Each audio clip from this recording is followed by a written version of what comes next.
अस्सलामु अलैकुम दोस्तों, आप सभी का हमारे नोटबुक लाइफ यूट्यूब चैनल में तहे दिल से खुश आमदीद हैं। आप हज़रत निज़ामुद्दीन औलिया रहमतुल्लाह अलैह सुकून और यकसुई के तालिब थे, और ये दोनों चीज़ें शहरी इलाके में नाउम्मीद थीं। आप हज़रत महबूब इलाही अपनी इसी कैफियत के में बारे फरमाते हैं, शुरू ही से मेरा दिल इस शहर में नहीं लगता था। मैं एक रोज़ कुरान मजीद हिफ्ज़ कर रहा था। अचानक मेरी नज़र एक दरवेश पर पड़ी जो यादे इलाही में मशगूल थे। फिर जब वह जिक्र से फारिग हुए तो मैंने उनसे अर्ज किया, मैं इस शहर से जाना चाहता हूँ। यहाँ सुकून की कोई अलामत नहीं है, इसलिए मैं ये जानना चाहता हूँ, क्या आप इसी शहर के रहने वाले हैं? दरवेश ने जवाब दिया, क्या आप अपनी मर्जी से शहर में रहते हैं? मैंने दोबारा अर्ज किया, यह बात नहीं। दरवेश ने जवाब दिया। इसके बाद उन्होंने एक वाकया सुनाते हुए कहा कि कमाल दरवाजे के बाहर जहां चबूतरे पर शहीदों की 4 दीवारी बनी हुई है, वहां एक दरवेश बैठे हुए थे। मैं उनके करीब पहुंचा तो उन्होंने मुझे मुखातिब करते हुए कहा, अगर अपने ईमान की सलामती चाहते हो तो शहर से चले जाओ। मैंने उसी वक्त मुसम्मन में इरादा कर लिया कि यह शहर छोड़कर कहीं और चला जाऊंगा, मगर आज इतने साल हो गए हैं कि जब भी इस शहर से जाने का इरादा करता हूं तो कोई ना कोई रुकावट पेश आ जाती है। हजरत महबूब इलाही ने फरमाया कि उन दरवेश की बात सुनकर मैंने यह शहर छोड़ देने का इरादा कर लिया। कभी सोचता कि गुलाम मुकाम पर चला जाऊं, कभी ख्याल आता कि पटियाली का रुख करूं। पटियाली, जहां हजरत अमीर खुसरो रहमतुल्लाह अलैह पैदा हुए।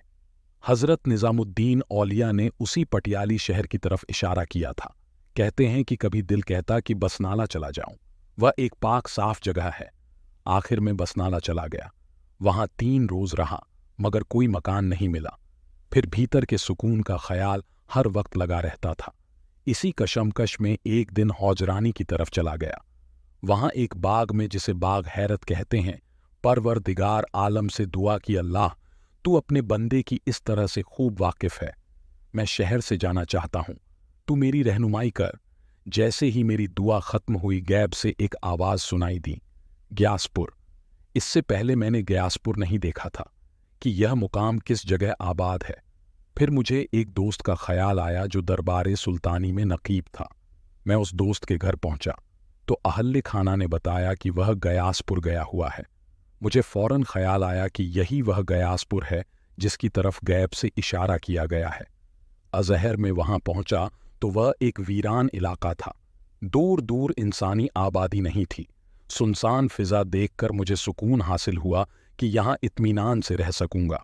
अभी गयासपुर में थोड़ा ही अरसा गुजरा था कि यहाँ भी दुनिया के हंगामे बरपा होने लगे।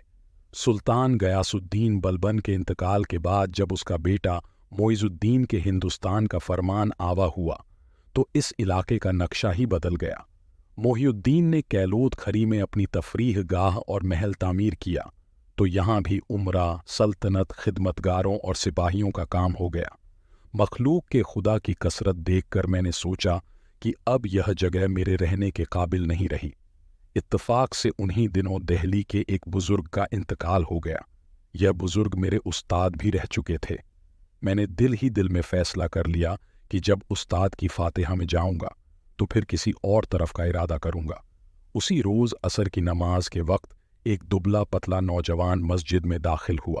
उसकी जिसामत कमजोर थी, मगर नक्श निगार इस कदर दिलकश थे कि देखने वाले देखते ही रह जाते। अल्लाह जाने वह मर्दाने गायब में से था या कौन था।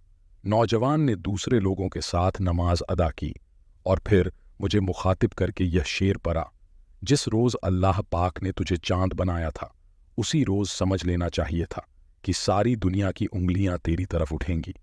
इसके बाद उस नौजवान ने कहा, पहले तो आदमी को मशहूर नहीं होना चाहिए, और जब कोई शख्स मशहूर हो जाए तो उसे ऐसा बनना चाहिए कि कल रोज़े क़यामत रसूल अल्लाह के सामने शर्मिंदा न होना पड़े। यह तो कोई हौसले की बात नहीं कि इंसान मखलूक के खुदा से भागकर किसी वीराने में घोषा नहीं हो जाए। हौसला तो उसे कहते हैं कि मखलूक के खुदा के दरमियान रहकर याद खुदा में मशगूल हो जाए। जब वह नौजवान अपनी बात मुकम्मल कर चुका तो मैंने उसके सामने खाना लाकर रखा। बज़ाहिर वह भूखा नजर आता था, मगर उसने खाने को हाथ भी नहीं लगाया। फिर जब मैंने दिल में यह नीयत की कि इस जगह को छोड़कर कहीं नहीं जाऊंगा, तो उसने थोड़ा सा खाना खाया और चला गया। गयासपुर के क़याम में हज़रत निज़ामुद्दीन औलिया को शदीद तकलीफ़ का सामना करना पड़ा। अभी तक आप हज़रत महबूब इलाही की रूहानी बातों का मुकम्मल इजहार नहीं हुआ था, लेकिन हज़रत बाबा फ़रीद से निस्बत के सबब आप खुद भी शहंशाह थे। फिर एक शहंशाह किसी बादशाह से क्या तलब करता जो बचपन से अल्लाह का मेहमान रहा हो? वह किसी इंसान की मेज़बानी किस तरह कबूल करता? फिर तमाम को अपने दिल में जगह देता तो जलकर खाक हो जाता। सुल्तान गयासुद्दीन बलबन शदीद महरूम के आलम में दुनिया से रुखसत हो गया। उसका बेटा सुल्तान मोहम्मद मुगलों के हाथों शहीद हो गया। बोहरा खान ऐशो इशरत में मुब्तला था। मजबूरन बलबन ने खान शहीद के बेटे खुसरो के नाम वसीयत की। मलिक फ़खरुद्दीन कोतवाल बलबन का एक ताकतवर अमीर था। शहजादा खान शहीद अपनी ज़िंदगी में मलिक फ़खरुद्दीन कोतवाल को नापसंद करता था।